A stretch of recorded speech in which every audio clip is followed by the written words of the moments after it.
Ruth சொன்னால், உம்முடைய ஜனம் என்னுடைய ஜனம். ஃபெலோஷிப். பிரதர் சிஸ்டர், உங்களுடைய ஐக்கியம் யார்கிட்ட இருக்கு? யோசித்து பாருங்க. இந்த சபை இருக்கு பார்த்தீங்களா? இந்த சபையிலே யாரு வேண்டுமானாலும் வரலாம், யாரு வேண்டுமானாலும் உட்காரலாம். எல்லாருக்கும் ஆண்டவர் கிறிஸ்து. இங்க சாதியே கிடையாது. எந்த சபையும் அப்படிதான் இருக்கணும். அப்படி இருந்துச்சுன்னா அது சபை இல்லை. அப்படி பழகணும் சபையில். அதான் ஐக்கியம். இந்த சபையில கலரும் கிடையாது. இவங்க சவப்பா இருக்கவங்கள தான், கருப்பா இருக்கும். இதெல்லாம் நமக்கு ரட்சிக்கப்படாததுக்கு முன்னாடி புது புத்தியில போட்டு அதை கழுவணும். குடும்பத்தில் அப்படி பேசவே கூடாது. என்னுடைய தாய் தகப்பனுக்காய் கர்த்தரை ஸ்தோத்திரிக்கிறேன். Never once. எனக்கு அதனால தான் எனக்கு சாதி பற்றே இருக்குது. பேசவே மாட்டாங்க வீட்டில் அதை பற்றி. எல்லாரும் ஒண்ணுங்க. மனுஷனுடைய சுபாவம் தான் அது பாவத்தினால கேடா இருக்க ஒழிய சாதியினாலலாம் கேடு கிடையாது.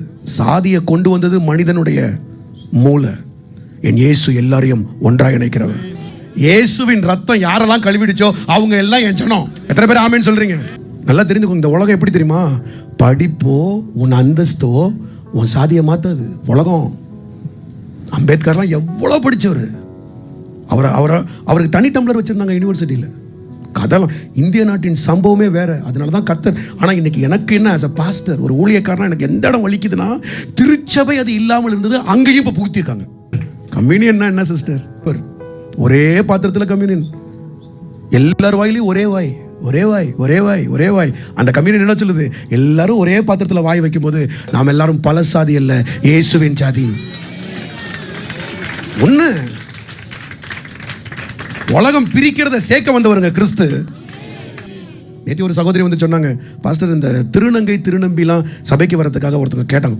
கூட்டுவாங்க சிஸ்டர். இந்த சபையில 3 சர்வீஸ்ல நீங்க எந்த சர்வீஸ்ல வேணாலும் வரலாம். உங்களுக்கு உடல் குறைபாடோ மனக்குறைபாடோ எல்லாருக்காகவும் சிந்தப்பட்டது இயேசுவின் ரத்தம். அந்த ஜனம் என்னுடைய ஜனம். அதை சொல்லணும். இப்படி பிரசங்கம் பண்ற ஊழியக்காரங்களே ரொம்ப கம்மி. அதுல கர்த்தர் கிருபையா அதை நம்ம சபைக்கு கொடுத்திருக்கிறார். ஒரு அல்லேலியா சொல்றீங்களா?